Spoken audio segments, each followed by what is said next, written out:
know what I'm gonna do? I'm gonna block it because I don't want people just logging in. Who's that? Hey.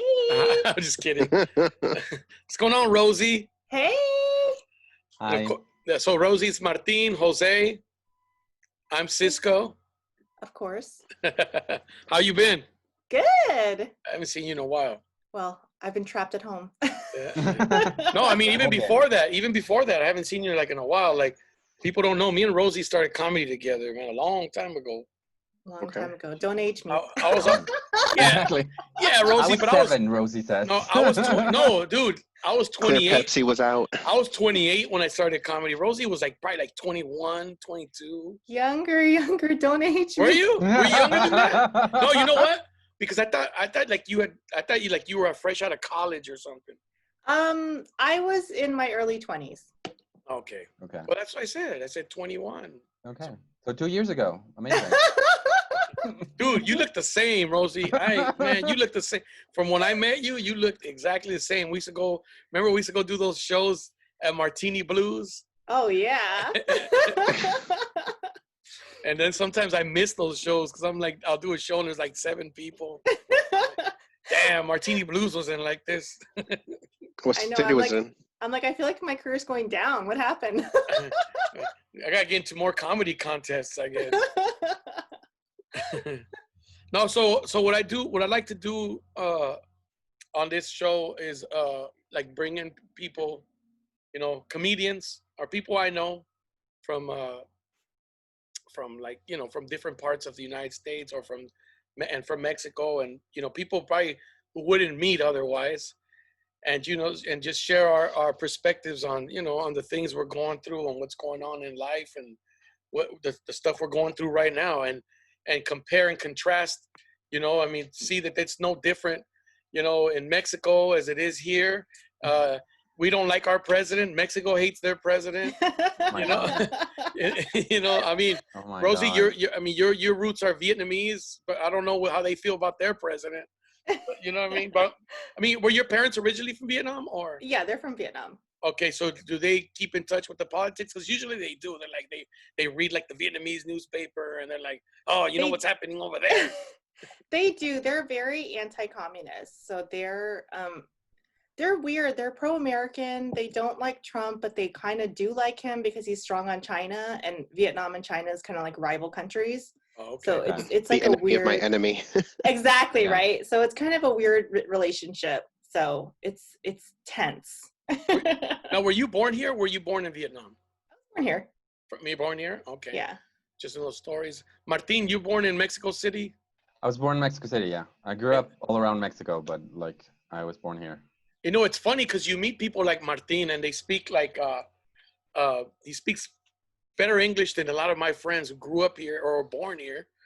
But you went to a school, right? And at the school you went to, they spoke nothing but English? Yeah, I went to a completely bilingual school here and it was actually in Guadalajara, and it was a school that it was a Christian school, and it was actually set for the children of missionaries that were going to Mexico. So I spent most of my elementary and junior high years there, and I had like mostly American classmates and mostly American teachers, so like it was like English all the time. And what did you notice when you first started going with all these American students? Like, what was the big difference? Besides the language, I mean. Exactly. They were white.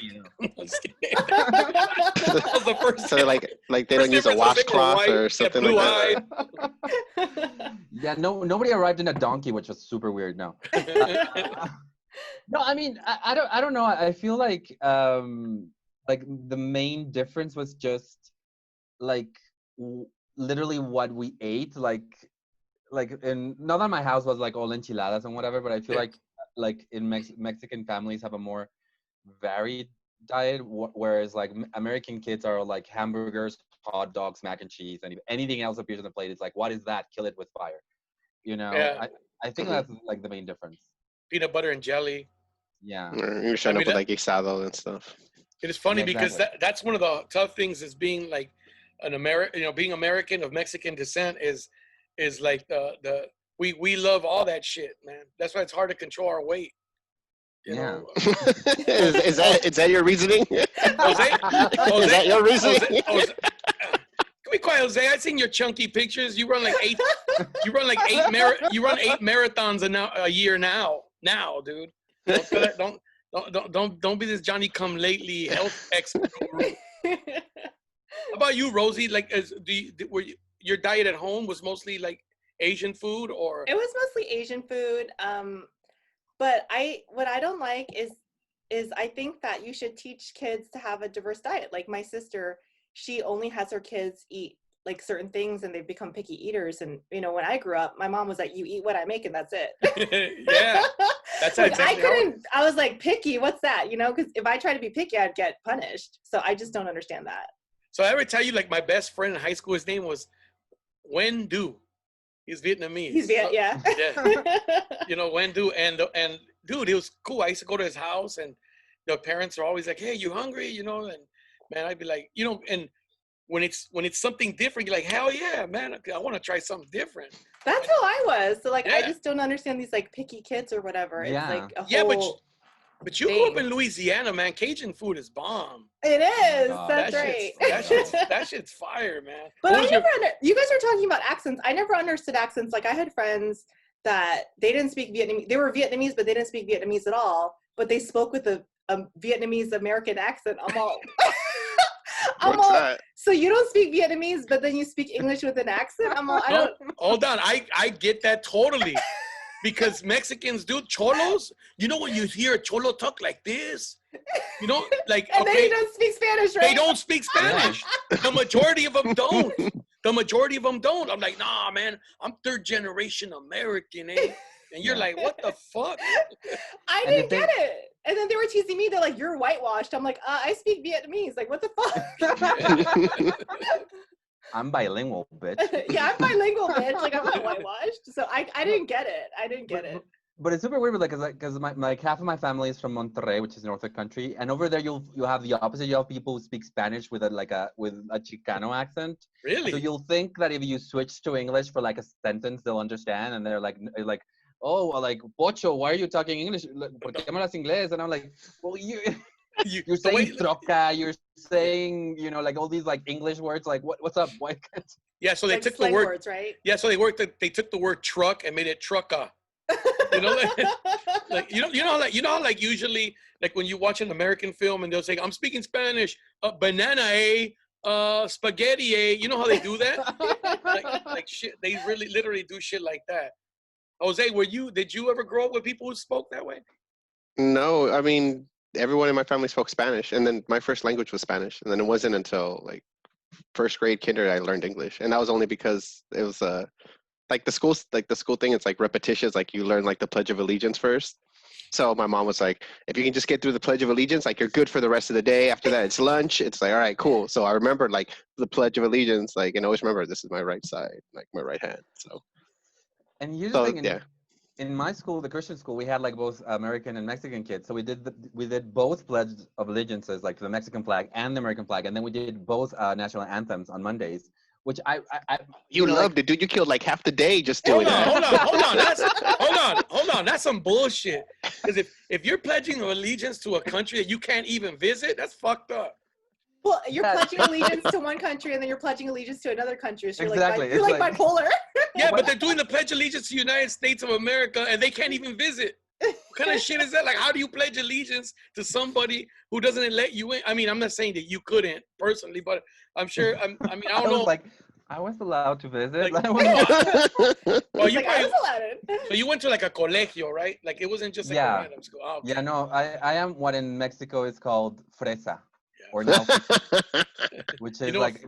I actually do a joke right now that you know, like I did private school my whole life. Like I am such a fresa that I thought that public school was a thing my parents made up just to make me scared. Like when I misbehave, they're like, if you misbehave, we'll send you to public school. I'm like, that's not true. So they pee in the troughs, not the individual urinals. Fresa, Rosie, is like fresa means strawberry, obviously, but it means like an uppity person. Okay. So like fresa, so he went to private school. So like bougie, right? Bougie, exactly. Yeah, that's. So he grew up bougie. So imagine his parents are so bougie that they threaten him with public school. What the fuck? Hey, I went to public school. So did I. I mean, I went to public school too. that's now growing up as a Vietnamese descendant in New Orleans. Was that tough, or is there a community there? No, there's actually a lot of Vietnamese people. I think New Orleans is third or fourth. So first is Orange County, then is Houston, then for some reason is Don't lie, it's Westminster. And I bet you it's because a lot of them they franchise, huh? You guys franchise a lot of restaurants and stuff. I'm just thinking.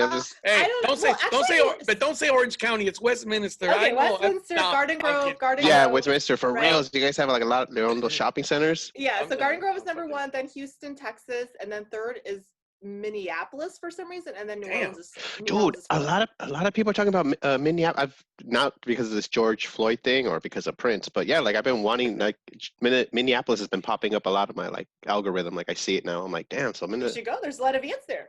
Yeah, oh, okay. That's Somalians too, man. That's There's weird. a lot of Somalians.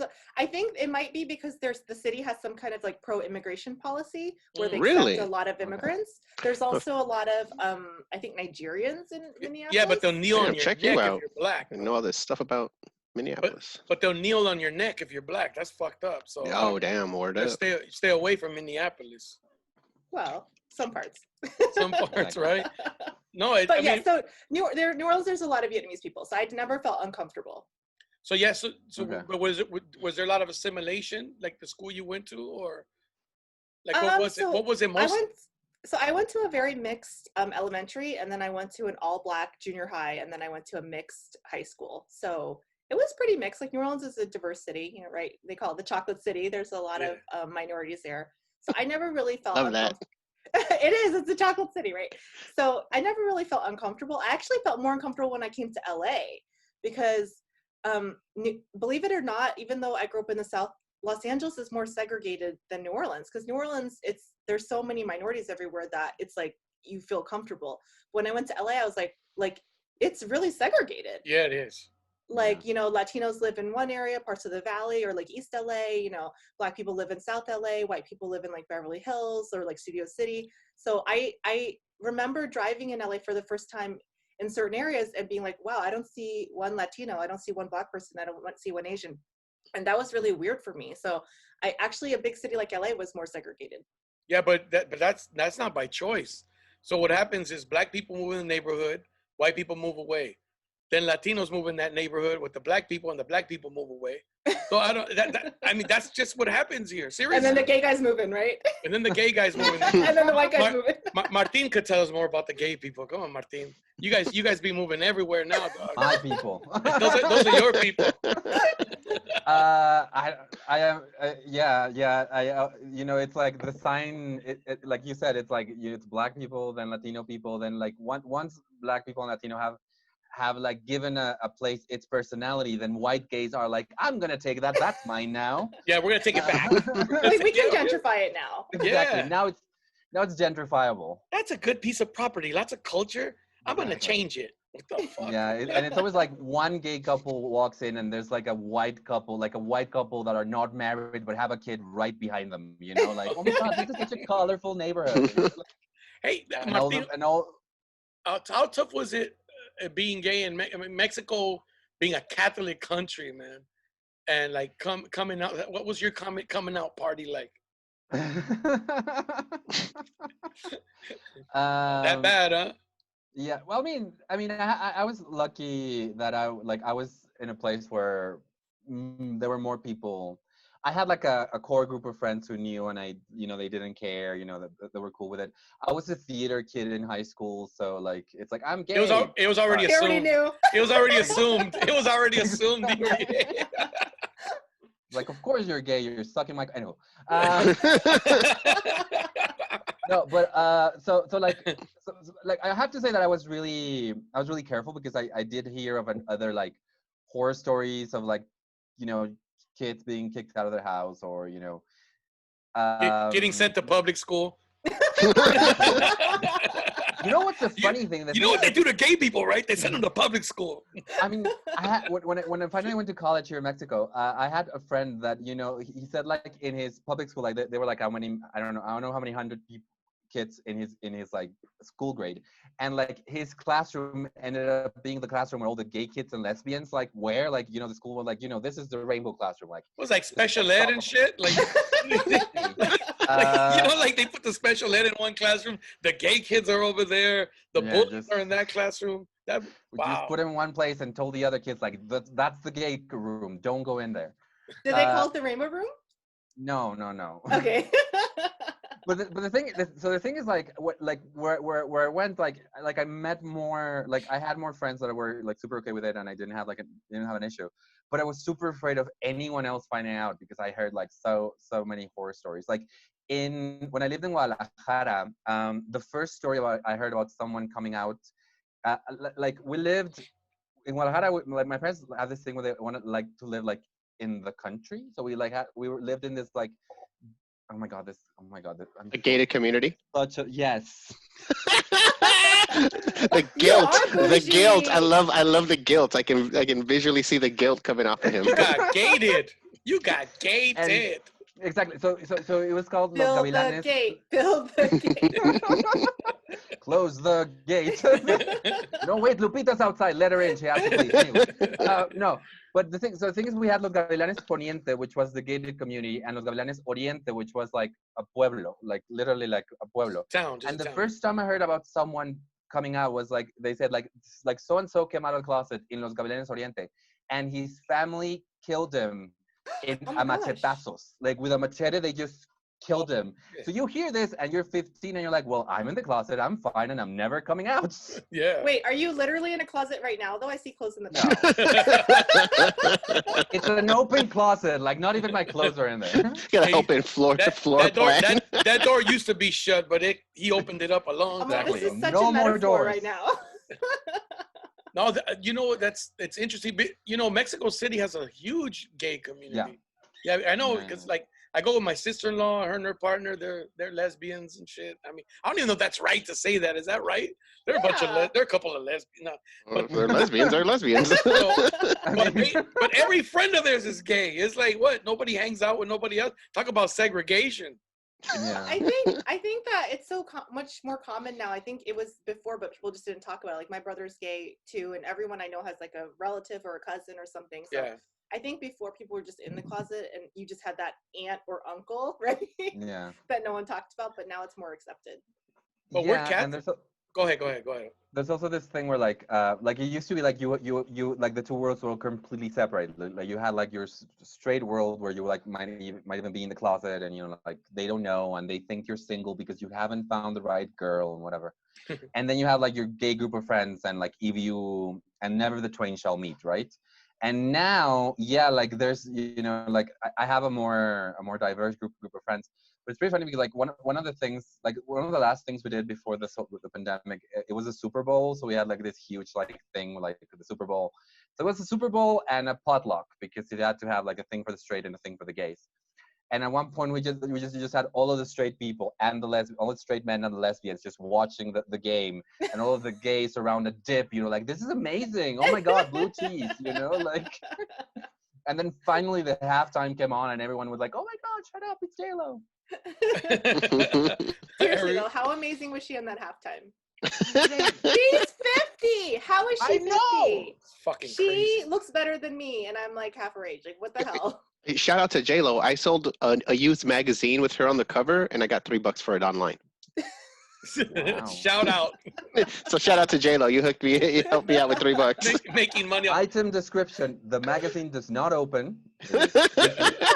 Pages are stuck together It was and a chewed on. used magazine. It still got bought. Hey, so Rosie, real quick. So like I know, you know, coming out for a gay person from a Catholic family is really, really hard. But like Vietnamese, like your brother coming out, how tough was that? Or is it more accepted in the Vietnamese community, or was it tough back then? And you know, obviously it's more accepted now everywhere. But I'm saying, but like back when he did it, or I don't know how long ago, how tough was that? When my brother came out like 20 years ago, I'll be honest, I'm very ashamed of myself, Cisco. I told him not to come out because I honestly thought my parents were going to disown him. Oh shit. So I was really scared for his life, and I it wasn't because I didn't accept him. I accepted him, but I just thought they were going to disown him, and I was really scared. It was an amazing, loving story. He brought his partner home because my dad kept saying, "Why isn't he married? Why isn't he married? Why isn't he married?" He's and who's this dude with yeah. you? So he brought his partner home, and he said, "Dad, this is my partner."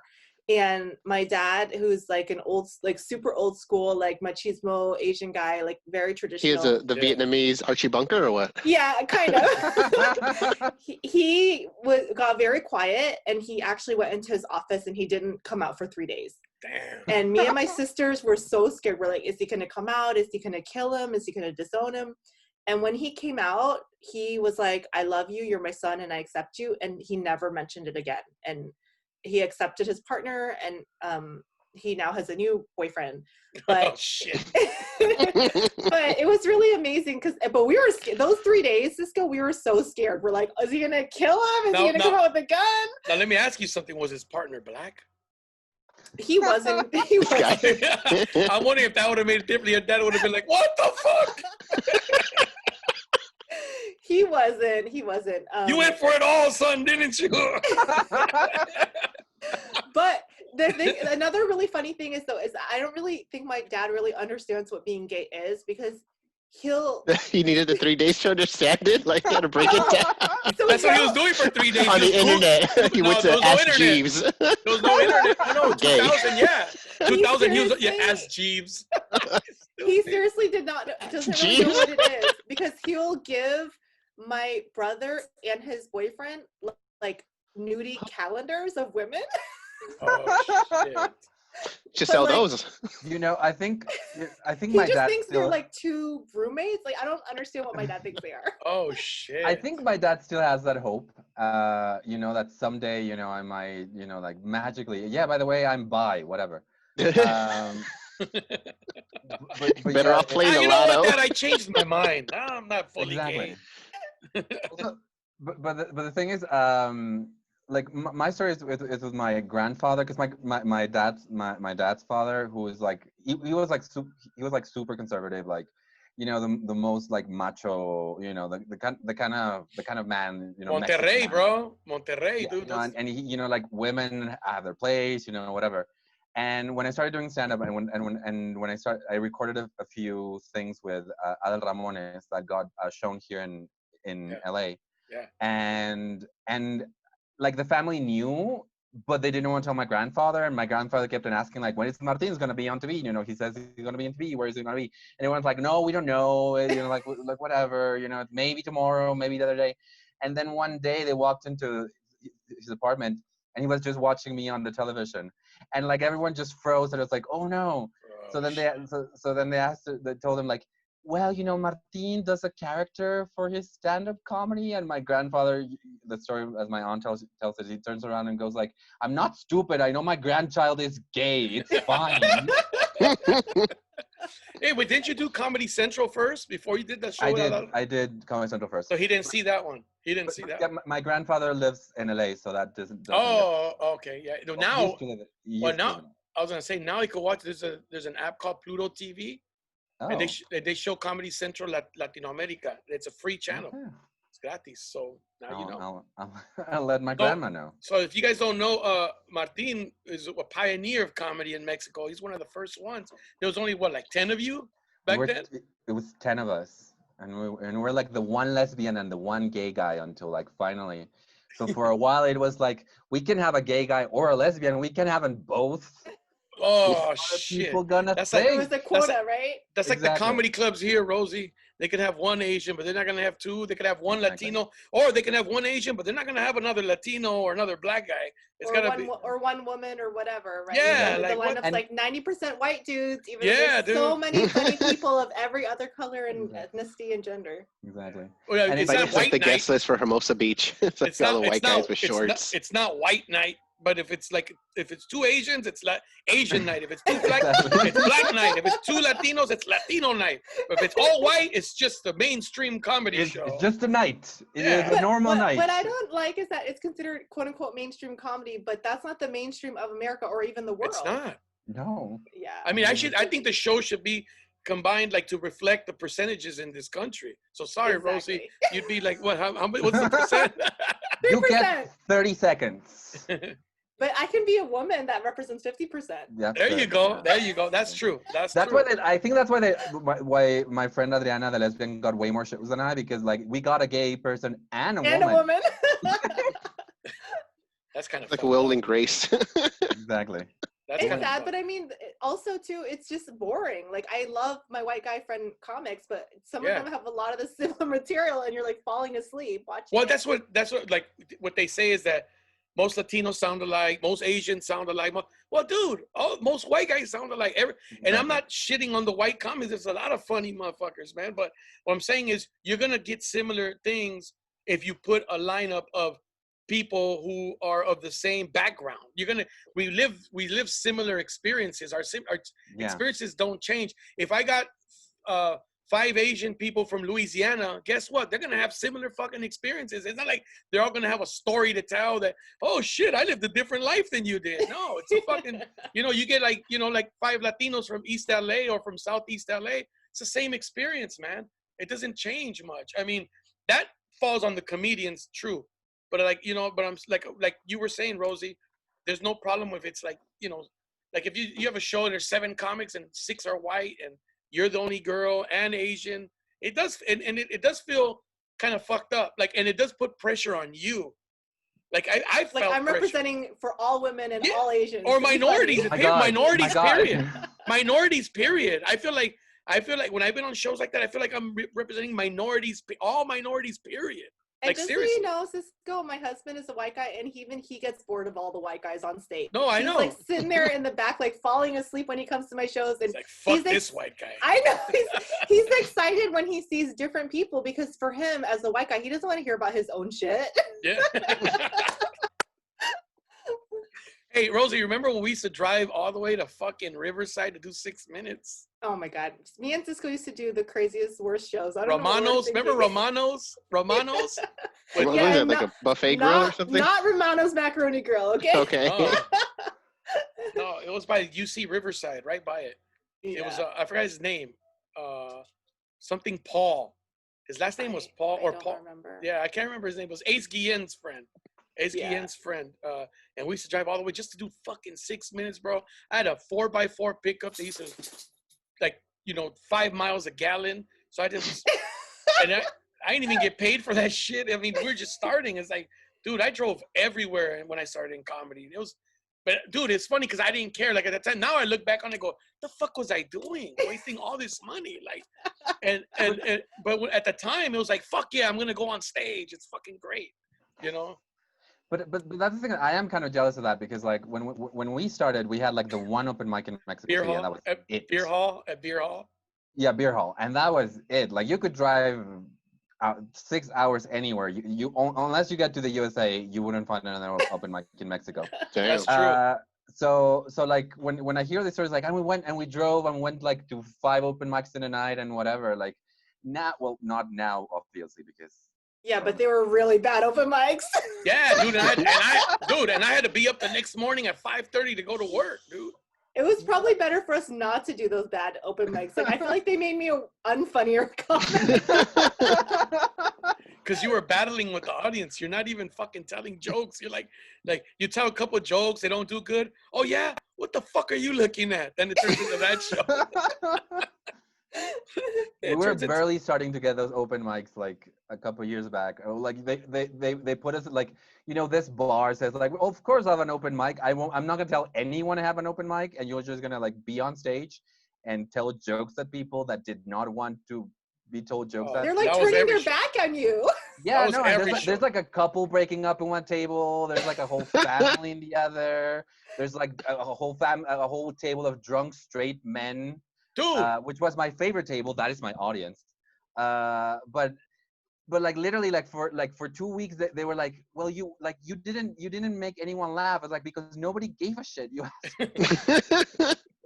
Dude, that happened to me in Toluca with Horacio. So Horacio books me at the New Yorker, it was called, the place. He books me the fucking headline to close the show. This motherfucker goes up and does an hour before me. You know what I'm saying? Like the first guy did like 20 minutes, and he does an hour before me. I'm like, dude, I'm not even gonna go up. I'm like, you just fucking did an hour before, and I have to do it in Spanish, Rosie. So I gotta do my 45 in Spanish, which I had. But so in the middle of my set, you just hear chinga tu madre, no, pues chinga la tuya, and it's a couple. That means go fuck your mother. So, and it's a couple breaking up. That's funny that you brought that up, and they're breaking up, and I just like what do you? I just shut the fuck up. I go, Those are the best to watch, like couples fighting or couples breaking up in public. I love it, dude. Hey, it saved me because it took 10 minutes of my act, 15 minutes. You know, like I was doing okay, but I was fucking tired.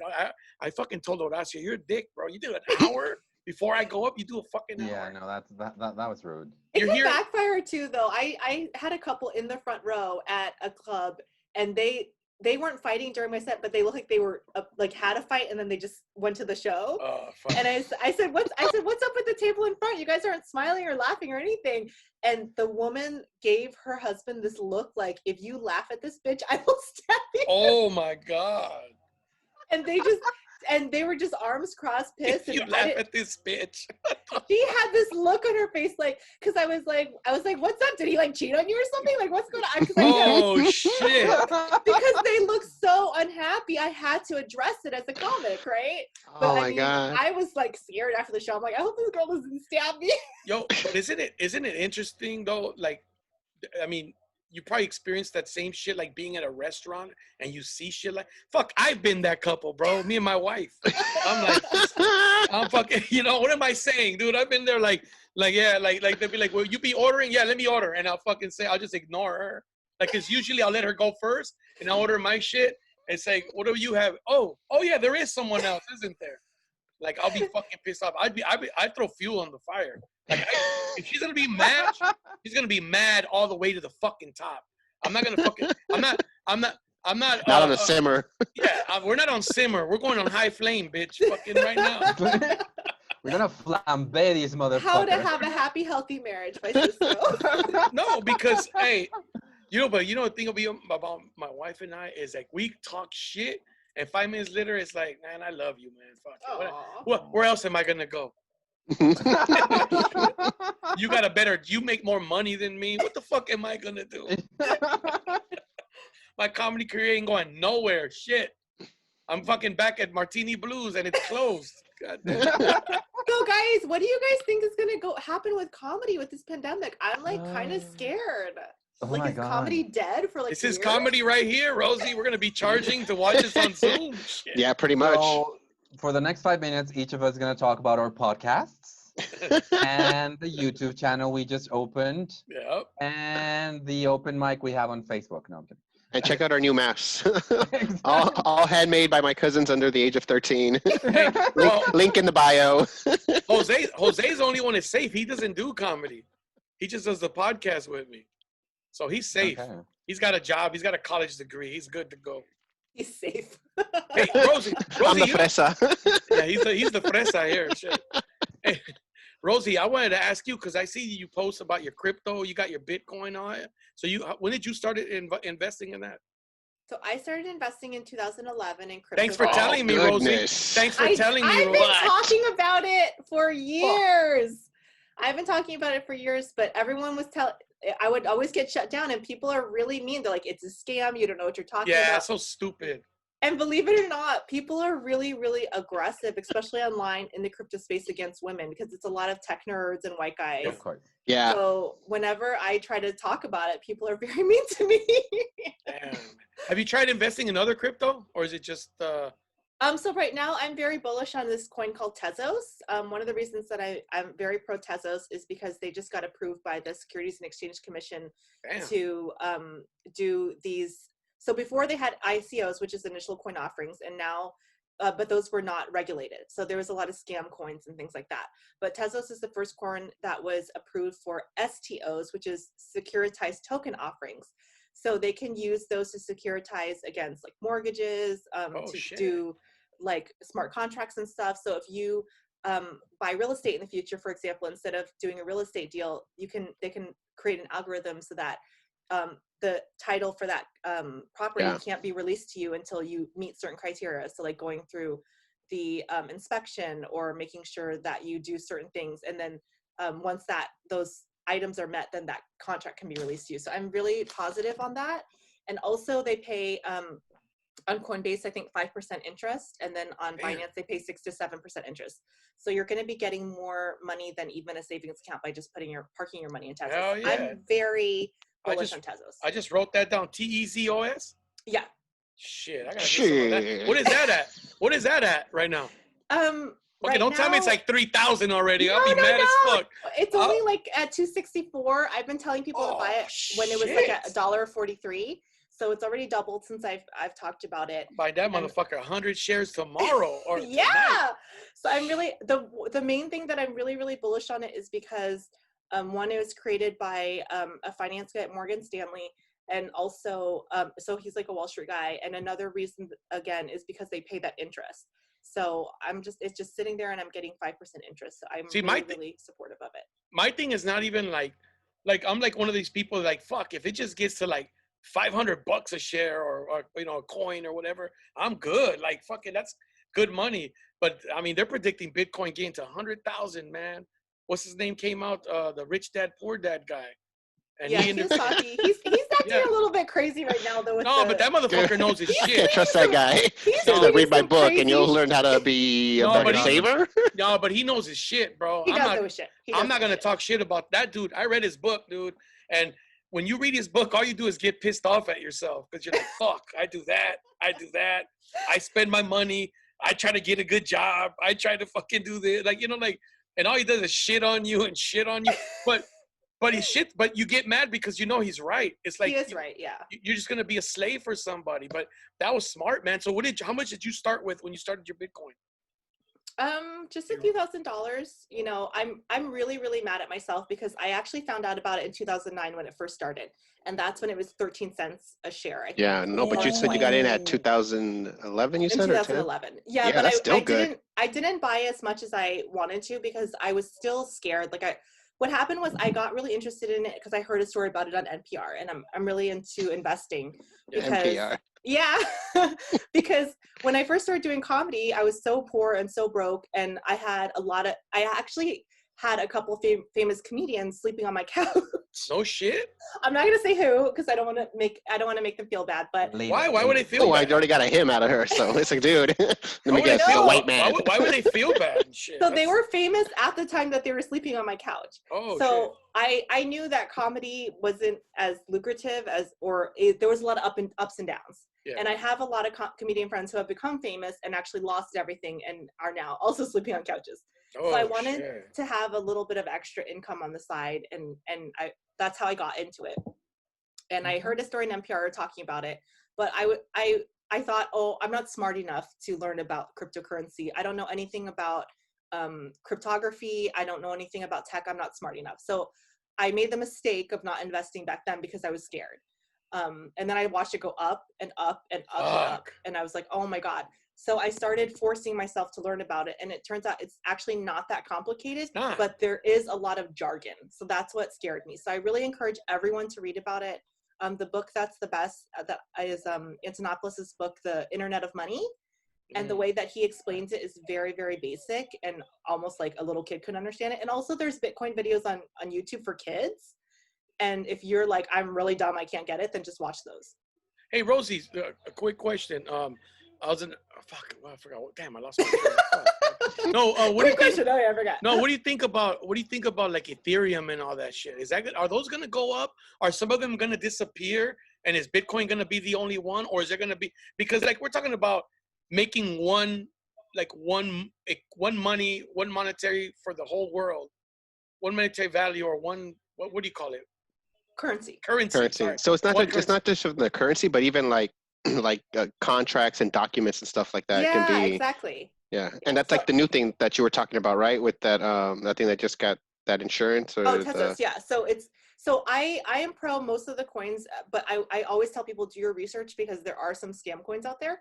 But I think Ether, I'm very bullish. Yeah, I got Ether. 17 million shares of Dogecoin, man. What the fuck?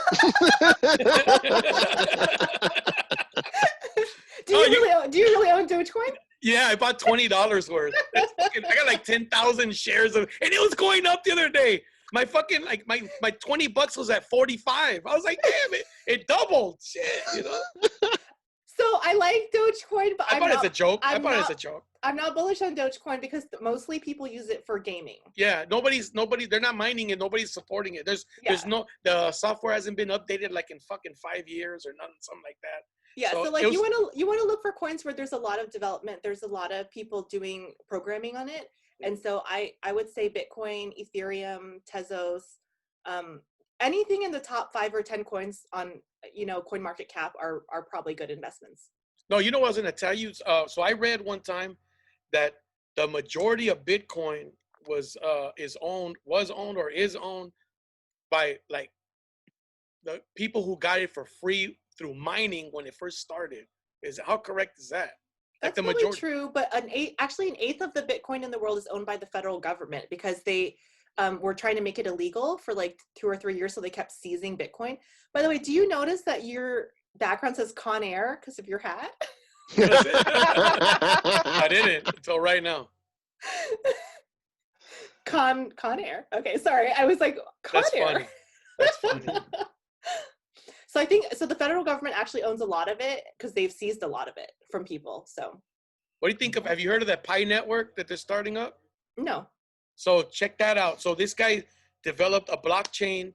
They're Stanford PhDs, and what they're creating is where you mine for, right now, I have it on my phone. I didn't realize you were so into crypto. Yeah, so this is a new one, has no value. They're going through the levels, I guess.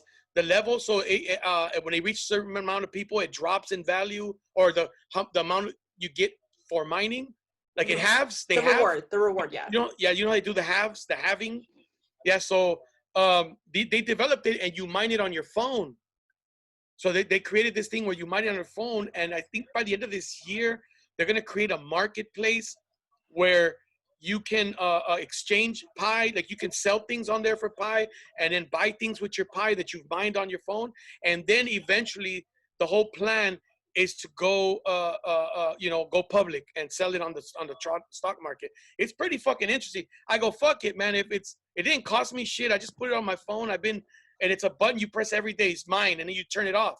I mean, I think everyone should be mining. I'm constantly mining. I have a computer that mines 24/7. I think it's free money. For Bitcoin? Yeah, Bitcoin. Yeah. It's really? Free. I don't understand why everyone is not mining 24/7. It's free money. Yeah, that's fucking. So did you buy a computer specifically just for that? So this goes back into my adventures in Bitcoin. So when I first got into it, again, I was intimidated. So at that time, there was no exchanges like Coinbase where you could buy coins. You had to mine. Yeah. And I was like, I don't know how to mine. I'm not smart enough. And my husband, who's an IT nerd, he actually watched a YouTube video called How to Build a Miner.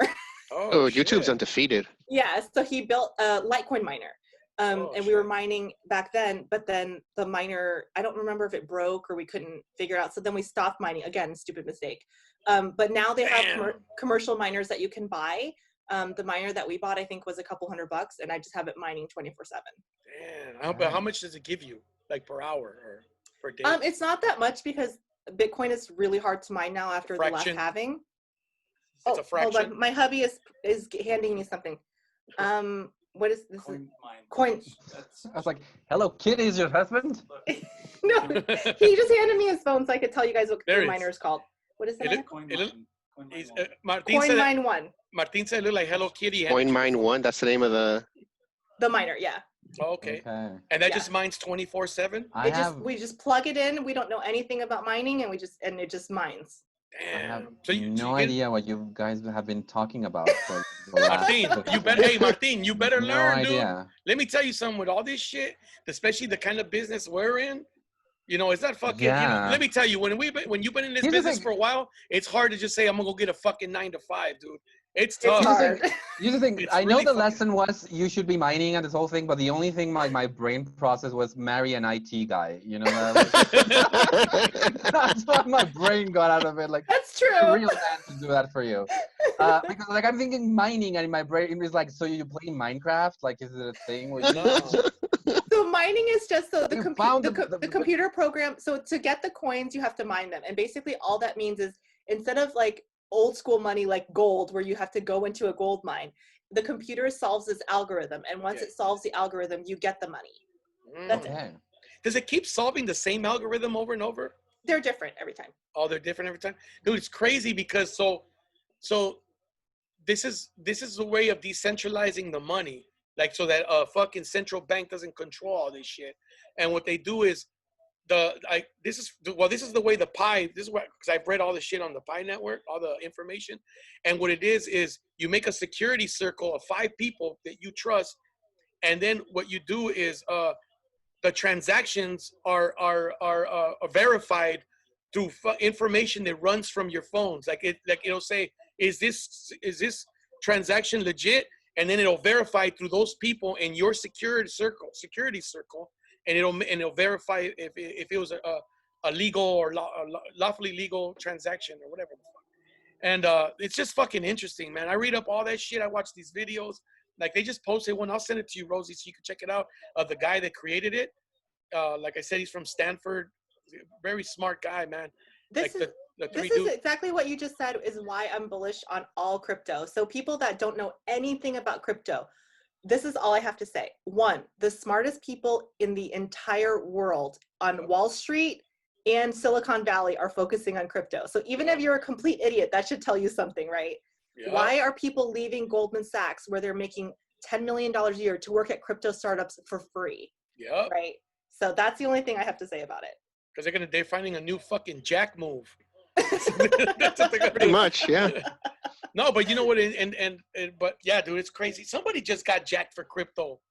I saw one of the currencies got jacked by somebody. Dude, my first introduction to like all the Coinbase and stuff like that, Bitcoin, was because they can use it to not track your money, and you can buy like like the black market. You can buy drugs. What are you buying?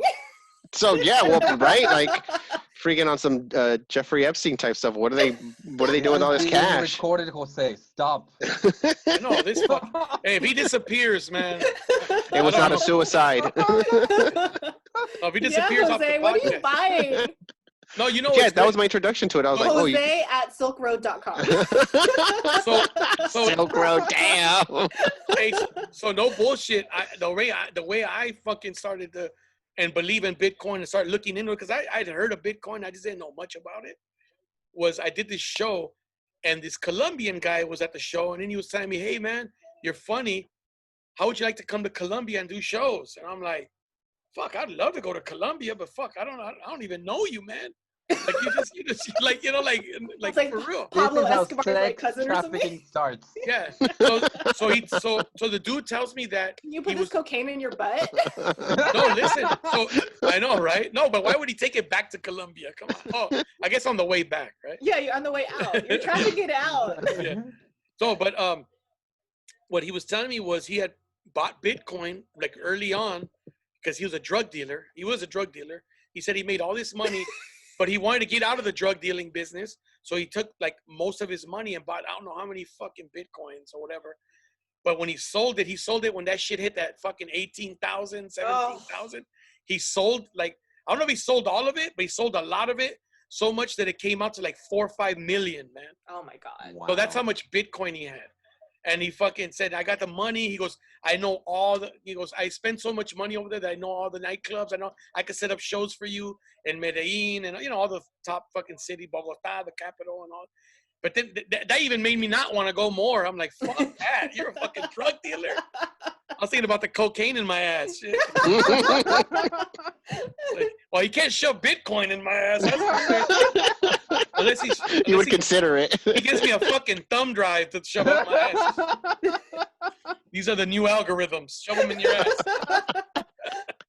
You're like one of those movies, like one of those creepy movies and shit. No, but Martin, for real, you gotta get in this, dude. Like for real, dude. You gotta it's the next big thing for sure. And people have been talking about it can't get any higher, and then it goes higher the next time. So it's crazy. They're talking about 500,000 per Bitcoin in the future. I'm like, Jesus Christ, $500,000 per Bitcoin. Fuck, that's fucking insane, man. Like, would you lose your shit, Rosie? Would you lose your shit if it was that high? What do you mean by lose my shit? Like, just lose. I mean, you'd have so much money, you fucking lose your. Would you just lose your mind? Like that's a shitload of money. away, like I don't have that much Bitcoin. That's what I kept saying. That was my mistake of not investing sooner. I invested, but I wasn't, I didn't have that much money, and I wasn't.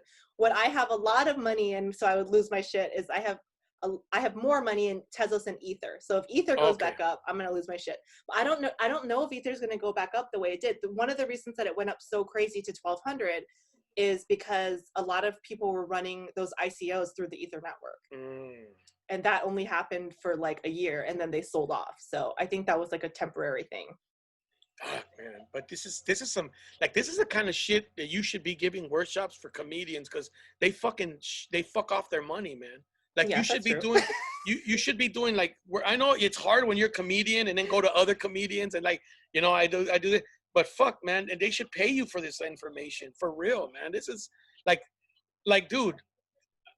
I've been looking all over, like I'm always trying to learn. I got into the stock market. I'm running right now. I got like fucking 6 options that I fucking put this week on the SP 500 that expire tomorrow. And I'm like, motherfucker, you better go back up, bitch.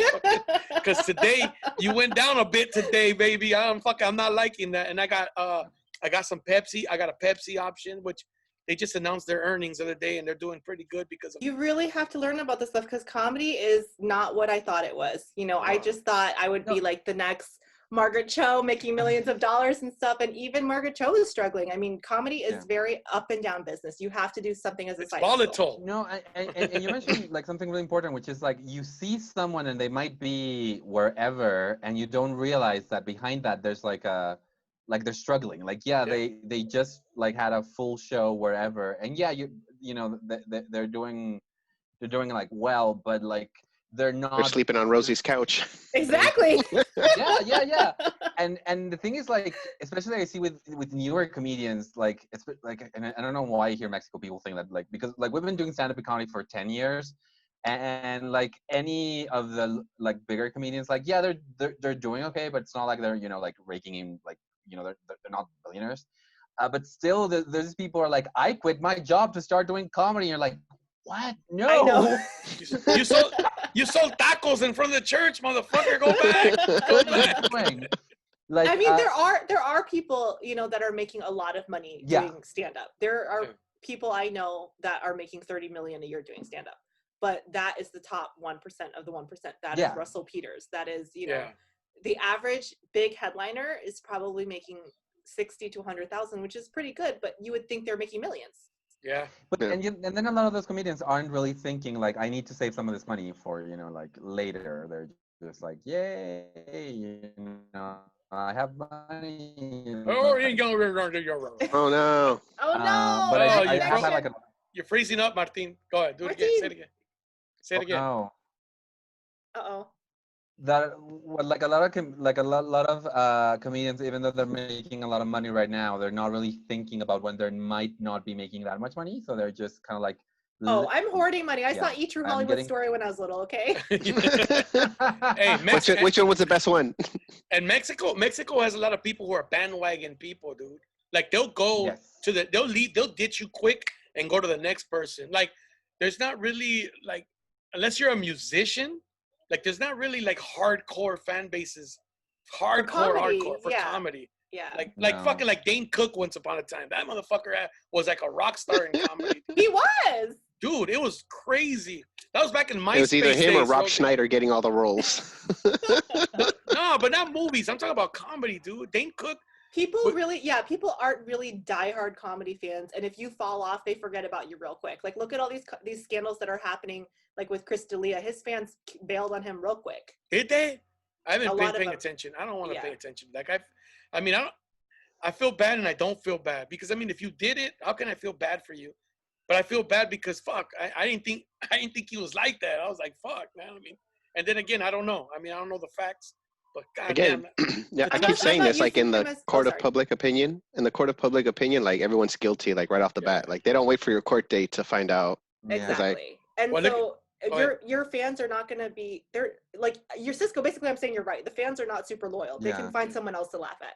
Yeah, no, but that's and that's a very like a like thing comedy, because like you might have like a band and you'll like their albums and listen to them on repeat for like ages, but as a comedian you have this thing where they're constantly wanting new material and like new stuff and new stuff and new stuff, and like and yeah, like I've seen people like, if you know, they stop tweeting for like 2 months, and then when they come back to like announce a show, nobody cares. They're like, who are you? Yeah, no, I don't like, yeah, I liked you once and not anymore.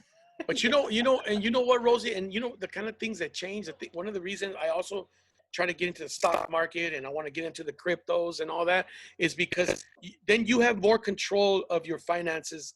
Whereas in comedy, like once you make it to a certain level, now you have managers and agents and they're booking you and you got to fucking do it, because if you don't do it, they don't get paid and then they get rid of your ass. And it's like, whereas, you know, like on the level I'm at, if I want to do a show, I book the show. And if I say, nah, I don't feel like fucking doing that, I don't do it. You know what I'm saying? Like, Yeah. I've had managers and shit like that. I had meetings with the agencies and all that shit. And it's like, they're really people you don't really want to fuck with, to be honest with you. I mean, you gotta fuck with them to make money doing comedy, but it's kind of like you kind of sell yourself, man. You kind You of do. I have a friend you prostitute yourself. was pretty famous, and he was sick, and his agents and managers are like, you better get out there and do your tour dates, and he's like, I'm very sick, I need to rest. Damn. And they didn't care. See, Yeah. that's the fucked up thing, man. I mean, like that's what I was talking about the other day. I don't know if you remember, Jose. I forgot who we were talking to, and I was like, man, I miss comedy from when I started, because it was such a innocent thing for me. It was like, just get on stage. It wasn't about business. It was just because I love to be on stage. Yeah, I wanted to make money doing it, of course, but then when the money part came in, it just fucked everything up for me.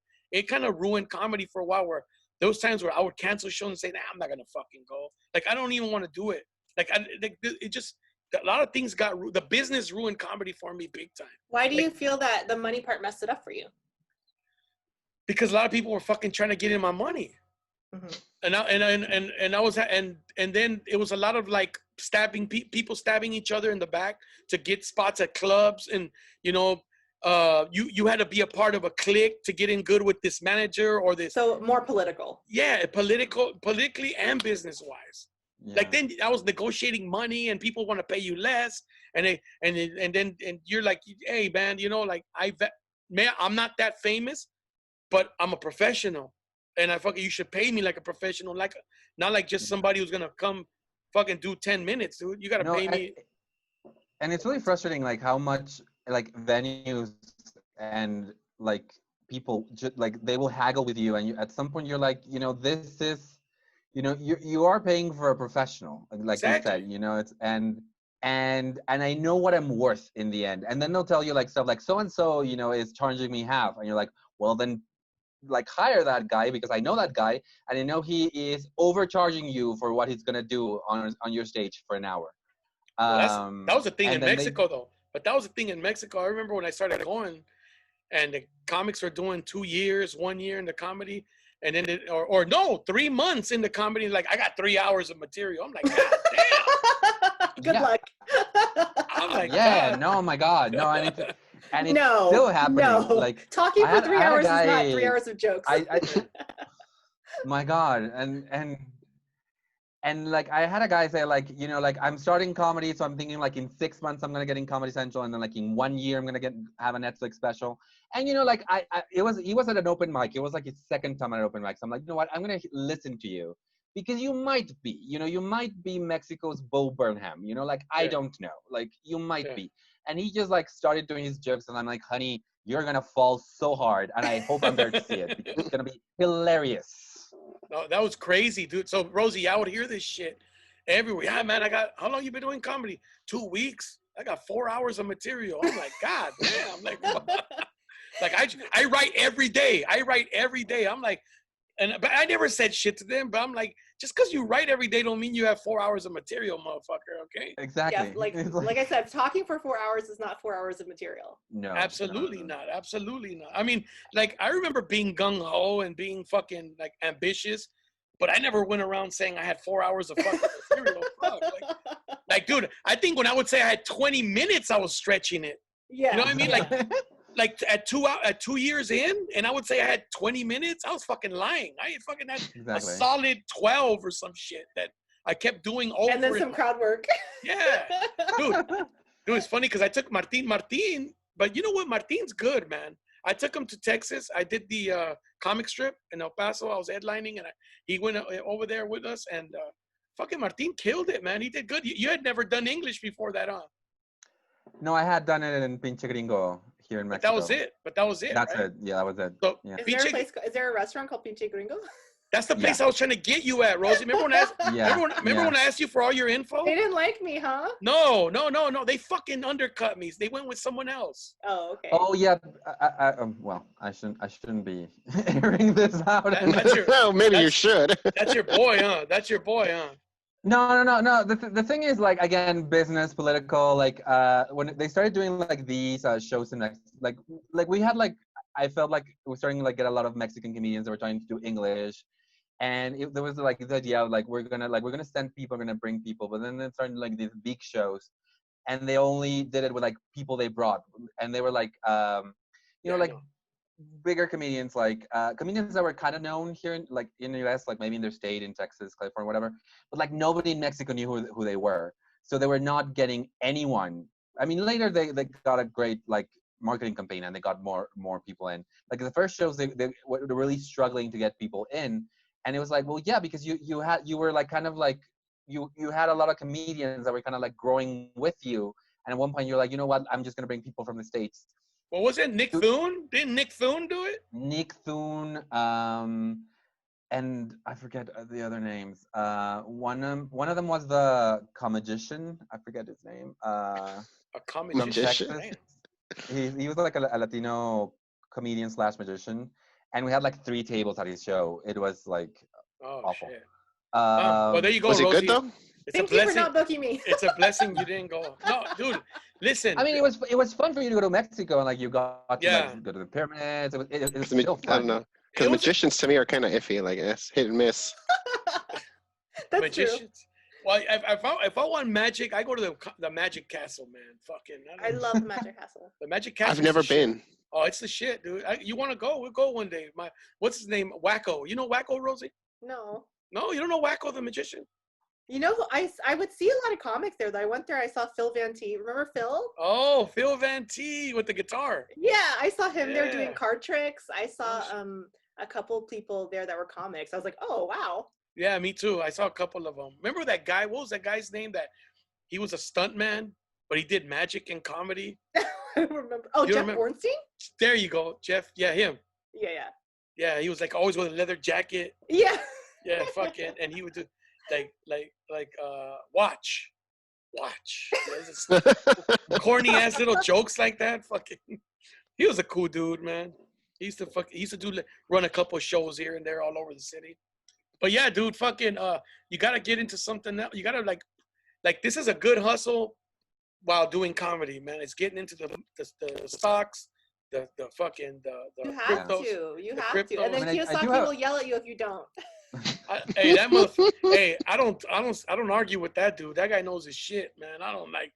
I'm telling you, that's that Gary Vee, man. Like I wake up in the morning and Gary Vee's like, "How come you're not selling this? You should wake up and sell this, sell your whole this." I lost respect for Gary Vee though, because I saw a video where they basically called him a hypocrite, and I was like, "Oh my god!" And they were showing the 2 sides of him, and I was like, "Oh fuck this guy, dude." Oh no! What was it? What was going on in there? It disappointed me, man.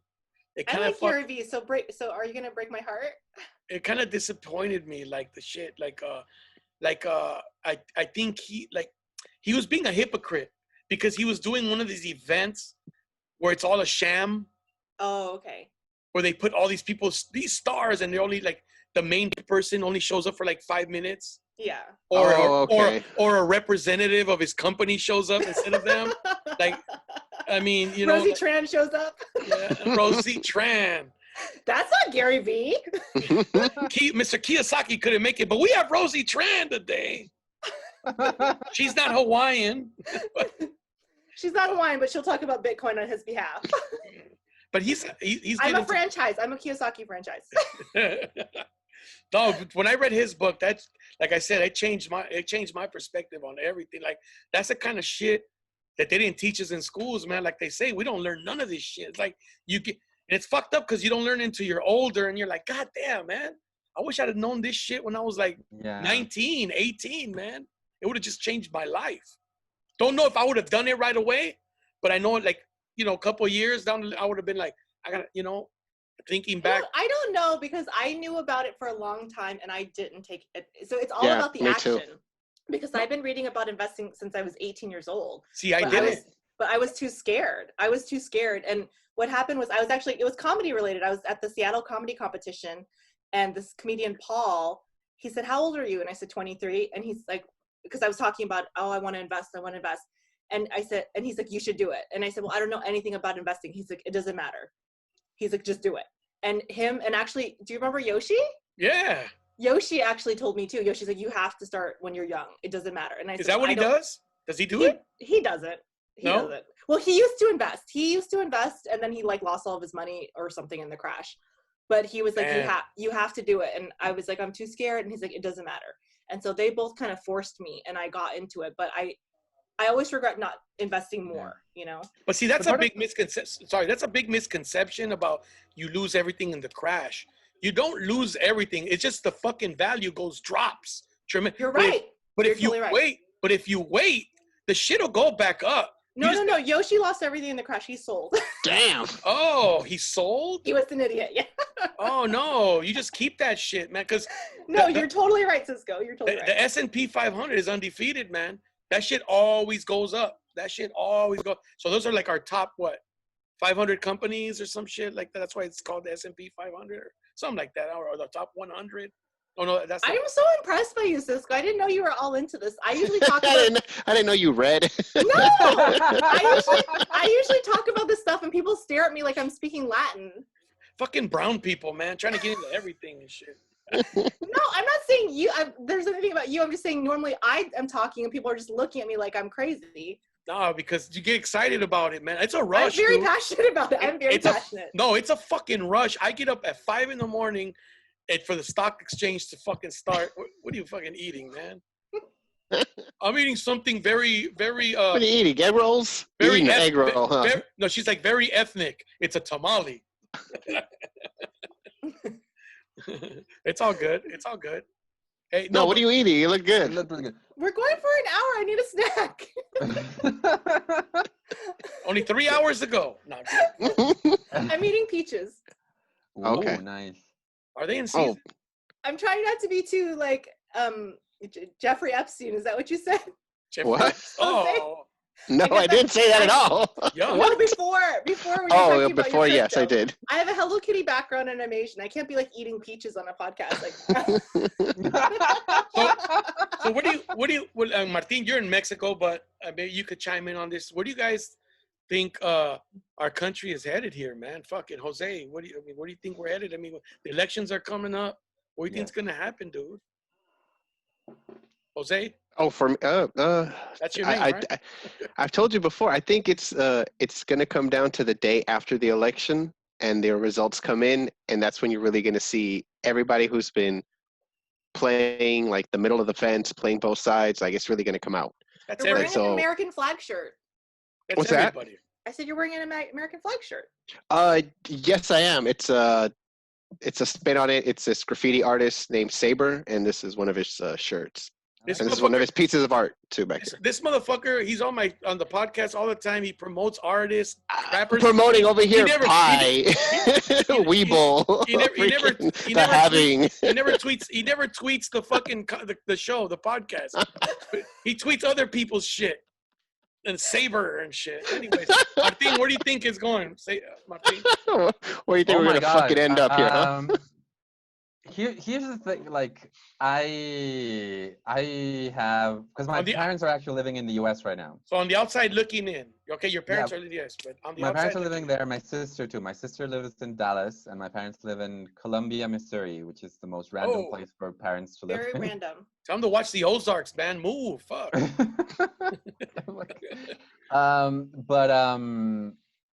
So I am on one hand worried because like my parents they're kind of white passing, but once they talk, the charade is over. Like they have thick accents, and they haven't like faced any like horrible discrimination. But I am worried. I am worried. So So when you watch the news, you think, oh shit.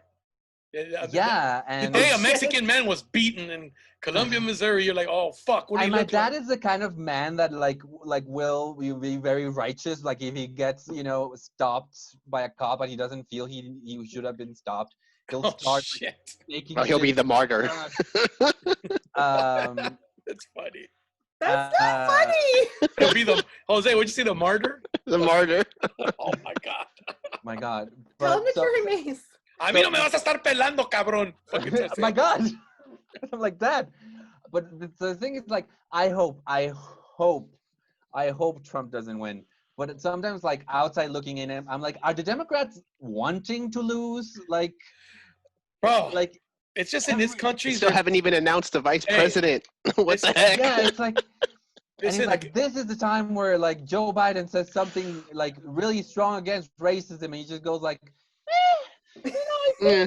hey, killing black people is bad, Hey, and you're like, let me no. tell you something. If Trump gives citizenship to all these DACA people, it's over. He's gonna win. That's a wrap. They're It's gonna over. Yep. Hey, I didn't want to be the one to say it, but yeah, Motherfucker, Cisco. Damn. people are gonna change their minds so fast and be like, "Oh, he's not so bad after all. He gave Duh. us citizenship. Yeah. We're legally here." Look, man, I'm not a. Did I vote for Trump? No, but I was like, when he won, I was like, "Look, fucking dude, I just can't stand the shit he says." But I'm gonna give him a chance. He's the president. Fuck it. You know what I mean? I got no choice. It's not like I be giving him a chance. His fucking presidency doesn't fucking rely on that. You know what I mean? Like, I'm just saying, like, I was like, I'm not gonna hate him or whatever. Then he just keeps opening his mouth. He just says the dumbest shit. Yeah. But economically, that motherfucker knows his shit. Like, he knows how to fucking file for bankruptcy with other people's money. Like, he knows how to do shit like that. You know, like, That I don't think that's knowing your shit, but okay. hey, it's better than filing for bankruptcy on your own money. You know what I'm saying? You know, do it with other people's money, not on your own. You know what I'm saying? And he keeps all his shit. I think well, he's coming out with I think the- he's gonna win. I think he's gonna win. Yeah, I think so too. Yeah. But Yeah, me he's coming out with his taxes though. So how do you feel, Rosie? What do you think's gonna happen, man? So I have a very controversial view that a lot of people don't like. Okay. So I don't like Trump at all, but I think he's going to win. And I think America Yep. actually needs him. And what I mean by that is that America's asleep right now, which is why we've allowed Economically? someone like, Economically? no, not economically, but which is why we've allowed someone like Trump to become elected. Mm. So I think for a lot of change to happen, we need him to make the country worse. Wow. Yeah, and a lot of Damn. because that's the thing. Like, I hate, like, and it's the same here with AMLO here in Mexico with the president, and with Trump. It's like I feel that like, like everyone is like so like Trump says something and he says something stupid, and like everyone focuses on the stupid thing Trump said. It's like, wait, yeah, he said something stupid, but there's like other thing happening that you need to focus on as the news. Like, yeah, Trump like said this thing that was dumb. Like, yeah, it's it's a day that ends with a Y. Trump said something stupid. It happens. But like everything else, and I do agree with you, Rosie, because like there were so many things that I see people saying like, oh my God, the country isn't like this. No, it is like that, and it has been like that for a while. And there are systemic problems that need to be addressed, and you can't just be you can't just be like, oh my God, there's systemic racism. Oh, well, we're not gonna cast, actors as black cartoon characters. That's not the problem. Yeah, but I also think that he actually makes the country great again on accident. Because what happened is, like, for example, like when he got elected as president, more women than ever got elected to Congress and the Senate. So he's making change, but people are doing it as a reaction to him. Yeah. So I think sometimes, you need to have bad things happen for people to make a concerted effort. And But to get into the Senate, you don't need the president's approval. It does not just go off the ballot, the votes Correct. of the. So more women than ever ran for office because of him. Yeah. What, to get his ass out or what? Or to veto his ass? Just And to be because like they a counterbalance, I feel. Yeah, it's a counterbalance. I think, I never saw it from that perspective though, Rosie, that you said. That's interesting. That maybe if we had like, let's just say another Obama in office right now, we would be the country would be status quo. Status quo, exactly. It would have remained because I just had I don't think you know him, Dwan Brown. He does comedy and he does a podcast about like social justice and all that. And he was saying how under Obama's watch, the same shit happened, and Obama never did shit about it. Like people got murdered, black people got murdered, and him being a black president didn't do shit about it. So he goes, he says like it, and I agree with him because it's not something that I learned from him, but I go, politicians are all the same, man. They try to paint themselves differently by being left or being right, but ultimately they all have the same fucking goals. They all do the same shit. The Democrats are sneaky about it. The Republicans, especially Trump, are right in your face with it. Look, I'm not gonna fucking hide it. This is what I'm doing, and this is what I do. I'm gonna fucking cut taxes for the rich, the middle class. You're fucked. You know what I'm saying? Like that's what they do. And the Democrats do the same thing. They just say they paint the picture differently. They make it sound like, hey, we're gonna help you out, but 4 years down the line, you're fucking paying for it even more. Like two. So I think it's better because anytime that you've seen in history where there's been a lot of positive change, it came from a horrible time.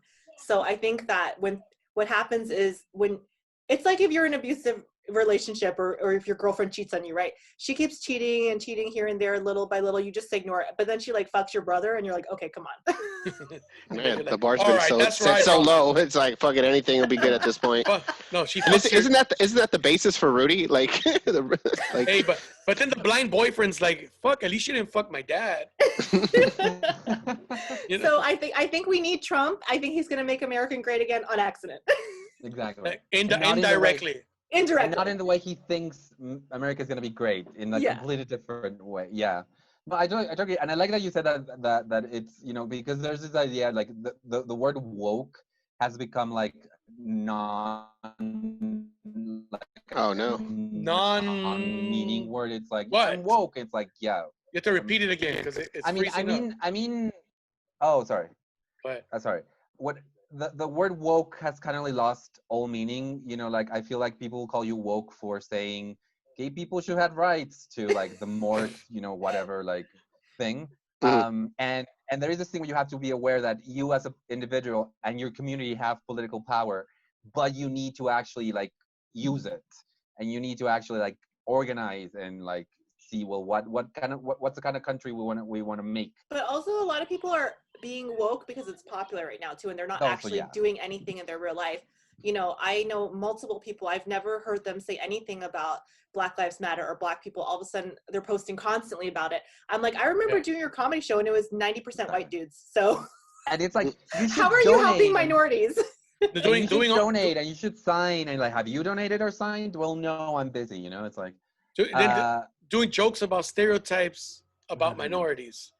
Exactly. And so I've seen a lot of comics I know who are never helped a minority a day in their life, and all of a sudden now they're saying solidarity and all this other stuff.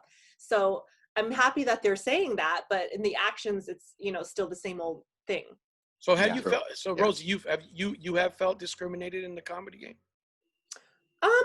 I felt discriminated in the comedy game, especially with my Asianness. I've heard especially a lot of white male comedians, they'll make comments that I'm using my Asianness as a crutch, or I'm using my it's like, I'm Asian, I grew up with Asian parents, like what am I supposed to talk about, right? Yeah. I talk about my life. I don't do the Margaret Cho voice thing just because I'm really bad at doing my mom's voice. Yeah. But if I could do it, I would, because she's really fucking funny. That's why I felt fucked up what they did to Dat Fan, man. They fucking that guy was such a nice guy. He was a sweetheart. He was always nice to me. The dude, he was like the first guy that won Last Comic Standing. And when I started in comedy, that's when he was doing it. That's when I started. And they treated him like shit. He went to New York. They treated him like shit. I went on like a fucking message board and was arguing with dudes from the East Coast for treating him like shit. I remember a long time ago, one of those guys was Steve Byrne, by the way. Oh, really? He's Yeah. Asian, half Asian. Yeah, exactly. And they were just that he was hacky because he did the voice of the mom. Well, the thing that bothers me is that I'm being authentic. I'm telling my story. You know, and I was told that I was being hacky, or it was always a comment. So Asians will tell me that I'm not Asian enough. Yeah. And white people will tell me I'm too Asian. And you know what? I'm just being me. I'm literally being me. 100% of my jokes are based in reality, and then I either exaggerate them or make fun of them or whatever. But everything I talk about is 100% true. You know, I talk about my gay brother. I talk about growing up in the South. Everything that I talk about is true. I talk about dating guys, you know, that have certain impressions of Asian women. But I get it from both sides. I get it from Asians saying that I'm not, you know, Asian enough for them or whatever, or I'm too white. Wow. And I get it from white people saying that I'm too Asian. So it sucks. It's like, I just want to be That's fucking myself. weird for people It's to say weird. that. I was about to ask Like, you who because- is saying that I to want you? to say Like, Asians are having a which strong Asian- wave right no, now, my too. thing is which Asians are saying that to you, because fucking, I mean, I know it's not Yoshi. It's not Yoshi. I was part of a cyber mob. Did I tell you about my cyber mob? No. So me and Esther Koo, who's another Korean, she's a Korean. Yeah, I know Esther. We did Esther Cuckoo. we did a video that went a little bit viral, and all of these Asian guys were attacking us, saying that we're whores, we're bitches, we're bad representations of Asian women. And I had to actually turn off Twitter because my phone was going crazy for 3 straight days. Some woke, I'm going to put woke in parentheses, Asian guy tweeted about us saying, this is exactly why men fetishize Asian women. He retweeted our comedy clip. Wow. And it kind of went mini viral, and we were attacked for 4 straight days on the internet. It was horrible. And people saying that I should kill myself. I'm one of the reasons that Asian women are, every single bad thing you can think of, I was called that. They were tweeting pictures of Asian women being raped to me. What? Yeah, it was crazy. So that was something that happened to me and Esther, and I couldn't believe it. I mean, one guy accused me of contributing to murder because he said that Asian women are murdered because they're fetishized, and me and Esther are contributing to that. I was like, what the heck? Did you go on? Did they go on the person's profile? It's the men fetishizing us. It's the men that are exactly. Thank you, Regina. The fact it's our fault. the fact that they're mentioning it means that they fucking do it too. Oh my like God. seriously, the only reason. Look, let me tell you something, man. We only recognize what we think of, because like why do you think that when you have that intuition about somebody, like, oh, like you walk in the room, you go, oh, you were talking about me, because you do that shit. You fucking talk about somebody else before they walk in. That's the fucking truth, dude. Am I lying? No, it's true. We recognize the shit we do. That's why. So when the dude tells you, "Oh, you fetish," that's because you fucking do it, dude. You're the fucking. It was crazy. But yeah, it was. But damn, I would have. You should have called. A woke Asian male who was criticizing us, and then he had a very large Twitter following, and his following just went for us and just attacked us for 4 days straight. I mean, I had to turn off my Twitter, I had to turn off my notifications, and people were just saying, you know, I'm a whore, I'm a sellout, You should have said. This I'm is like, I'm not rich or famous enough to be a sellout. What the Rosie, here's what you should have said. Here's what you should have said. You should have put a picture of Air Jordans and put what every Asian wears when fucking Nike exploits our people in making these shoes. Bam, motherfucker. Damn. Who's fucking Asian people over now? Oh my gosh. That's what I would have. So apparently I'm the cause of a lot of evil in the world because I'm Asian, and I'm not Asian enough. I would have called TMZ and reported that shit if I were you. I would have brought more publicity to it. But I was gonna ask you that because like I have had like literally with the same set, like one like I did like a 15-minute set at a show, and I walked down and I had like one person tell me, don't you think you're being too gay in your comedy? And then like 2 steps later, someone else was like, don't you think you could be like gayed up a little bit more? You know, like you're like, I'm just being myself. Exactly. Like this is the amount of gay you get. You know, like, I'm happy as fuck. You're like, do you want me to suck a dick on stage? Like, what's going on? Exactly. When they said you're not gay enough, you're fetishizing me. You're making but this is why people gay bash. That's why people gay bash, because of people like you. I have been told that. Like I have been told. I was gonna mention that too. That the most amount of hate I get on Twitter isn't from homophobes. Like homophobes will come in and like they'll be like, "Oh my God, you're gay. I hate you," and I'm like, "It's fine, mute, bye."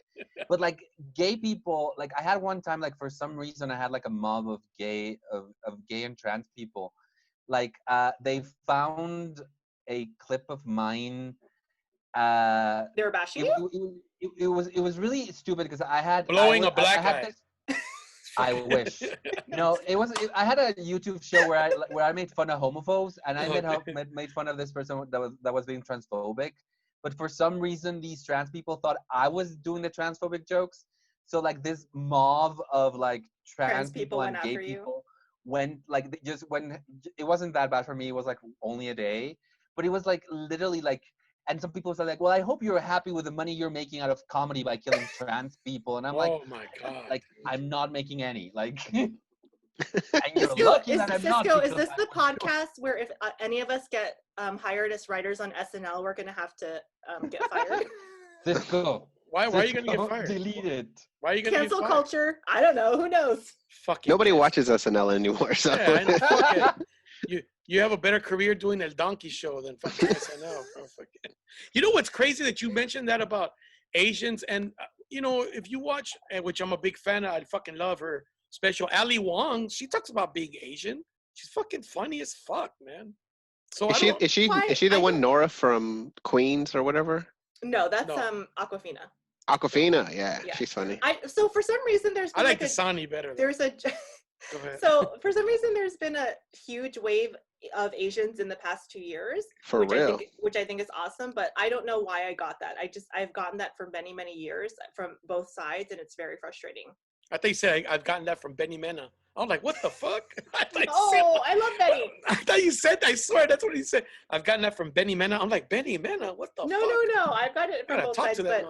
but I get it from audiences too, kind of like what Martine was saying, where audiences will say stuff to me, or you know, people will.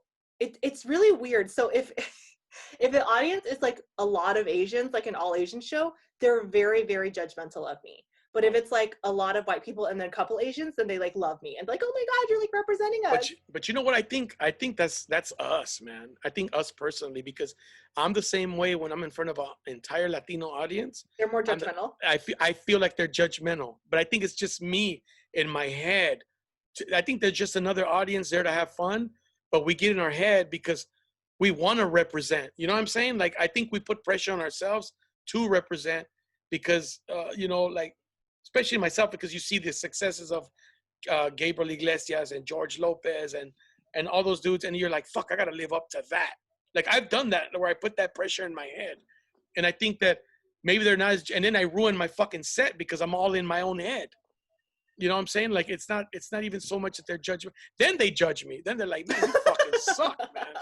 You know what I'm saying? But I think sometimes it just, for me, I don't know, you know, maybe it's true for you, but maybe I think sometimes we're just in our own head, and we want to do, because we want to do well. And I know you want to do well, especially when you see like all Asians, you're like, fuck yeah, let me fucking represent here today. And it just, it does. It's dude, when I do comedy in Spanish, I can speak Spanish fairly well. But when I get in front of people that I know speak it better than me, oh, I'm the fucking worst Spanish speaker you've ever fucking heard. But don't you think also that there is an extra judgment too from that type of audience, because they also do want you to represent in a way too. Exactly. No, yeah. You're so right. It's like, it's it goes both. both ways. It's both. It's both. Yeah. You're right. It's both. It's the pressure we put on ourselves and the expectations of the crowd. Yeah. You know. But I think I mean I agree with like both of you. Like the way I see it, like because like the first time I did comedy for like a fully gay audience, I realized I wrote for a straight audience. Like I was like, being gay is like this, and like a bunch of gay people like, yeah, we know. So it was like, kind yeah, of realizing we're that like yeah, like ages ago. But now, like whenever someone like complains, like, "Oh my God, like you are representing," like I do tell them, like, well, that's because I'm the gay guy that I am. Like I cannot be every gay guy, and I shouldn't have to be. Like there's other gay comedians, there's other Latino comedians. Like if you like, just because we happen to like overlap in these like things, you don't have like, it's fine if you don't like me. It's fine if you don't feel represented. It's Now think about it in your personal life, away from comedy. Fuck comedy, push comedy aside. Like imagine somebody coming up to you and just saying, hey, you're not gay enough, or hey, Rosie, you're not Asian enough. Or, you know what I mean? Like in your real life, like, what do you want me to do? Carry a bowl of fucking noodles with me everywhere I go, motherfucker? I'm eating pho all day and shit. I Like, think I would get that more from my parents than Right. anything else. Like, I get that from my, But, like, you're not like- Mexican enough. But have you ever gotten that? I mean, have you gotten No, that in your no, personal no. life? See, that's fucking, isn't that crazy? I mean, you I would think it's because we're performers, so we're putting ourselves out there, so people feel like they can just make random comments. Yeah, that's so stupid, though. they're helping. They're fucking trying to write my material for me. Jose, That's you the go. worst. That's Jose- the worst when someone comes up to you after, oh, I got a joke for you, dude. Yeah. You're Oh like, my god. you're like, Latinos are oh, tell me your notorious for internet that. joke, dude. Latinos are notorious, and then It would be got, funnier if you said. Yeah. Latinos, and then you got, dude, a cop pulled me over in Mexico, took a picture with me because he saw me on a TV show, What the hell? and then he shows me a video of him doing comedy on Facebook, and then Like, subscribe, hit the bell. so hold on. So the cop didn't pull me over and didn't recognize me. He pulled me over once, took money from me, then pulled me over again Like on the way bribed you? back. Like, But wanted a bribe? in Mexico, that's how you pay It the was a cops. bribe, yeah. Oh. In Mexico, that's how you get out of tickets. You bribe them. So he How got much is the bribe? he got $10 from me. That's what he got. All right. So but he didn't fucking pull me over for no, like, he pulled me over for turning supposedly on a yellow light. And I'm like, well, fuck, I thought you could turn on the yellow light. Anyways, that's not even well, he pulled me over, looks at my ID, then on the way back pulls me over again, and as soon as he takes me out of the car and gives his phone to the other guy and says, take a picture with Cisco. Fucking, I saw him on TV with Adal Ramones. And That then, sounds like a nightmare. dude, and then hold on, then it's not over there. After he takes a picture with me, he fucking goes to his Facebook, says, I do comedy too, and starts showing me his fucking videos. He And was of course, horrible, wasn't he? no, He and was of, horrible. yes, he was horrible. He was doing chistes, era un chistólogo, you know what I mean? Oh So my God. of course I'm watching it going, fuck, that shit's funny, dog, because I want to get the fuck out of there, you know what I mean? Like, hey, we should do a show together one of these days. I told him, and I got the fuck. I just left. I don't even know if he followed me. Maybe that he sounds did. like my worst nightmare. Yeah. Oh, you know what the cops do to women in Mexico? Don't Like, tell me. So somebody robs your purse. Don't tell me. Oh, listen, somebody steals your purse. You go report it to police station. If the cop thinks you're cute, he fucking starts calling you and Oh my harassing God. you and asking you out. A couple of women that's happened to. I'm like, fuck. I wonder if that happens in the States Probably. because they have access to your information. You know what I mean? That's creepy. That's kind of stalkery. Yeah, no, there's Yeah. scripts everywhere, and I love that like they talk about this like in Facebook that like cops will say like, yeah, I do this because like you need to like try your shot, and it's like, no, you like You gotta No. shoot your shot. no. Have they ever done that to you, Martin? Have you ever had a cop come on to you? Yeah, No. yeah, Shit. but it was super weird because like we were actually coming back from a show from Estado de Mexico. Mhm. So like there's Mexico City and like north, like we have Estado de Mexico. So we were coming back from a show. It was like 2 a.m. and we hit a pothole and the tire Go died. out. So It it was died? me. Yeah, like that's the gay terminology. It died, and it was me and this other friend who was girl. So it was like we were just like staring at the tire, going like, if there was only a man around to help us. Oh my god. Um, Triple A. Call Triple A. So a cop car stopped, and we meet and went like, oh no. But they were like, so are you okay? And they started. So we told them like this happened, and so we told them like, yeah, we did a show in Estado de Mexico, blah blah blah. So they were talking to us, and I was talking, and this one cop was like talking like very close to me, and I'm like, oh my god. And you know, like because like I'm like, oh no, like please don't make the bribe be like a blowjob or something, you know, like. And I was like, and then he's like, and then at the end of it, he like gave me a phone. He like gave me his phone number, and he's like, but only call me from this time to this other time, because otherwise my wife will know. And I'm like, yeah, I'm not calling you, honey. Yeah. Wow. That's He was on the DL. Yeah. yeah. That's some DL shit right there, for real, man. Where you coming from, Satellite or what? Yeah, we had a show in Satellite, and but they were lovely. Like they changed the tire, they were amazing. We tried to like, you know, they say like at the end like to give them a little money for the Cisco, for the soda, like for something, and we tried to pay them like no, like it's so we're so lucky to have helped you, and we're gonna like follow you. We're Just call me. I just want you to blow me on the weekend. exactly. Just call me. Don't Just call tell my me. wife. Just call me between 7 and 10. Fucking. Exactly. All right, guys. Hey, man. I want to thank you guys for coming on, dude. I mean, it's this is a great podcast, dude. One of my better ones. A lot of information. Seriously, thank you, Rosie. Yeah. Thank you, Martin. You know, Thanks Really for nice having meeting you. us. man. Yeah, this nice is- meeting you guys. I hope you guys come back on again, man. We do this shit again in the future. Yes, please. So thank you.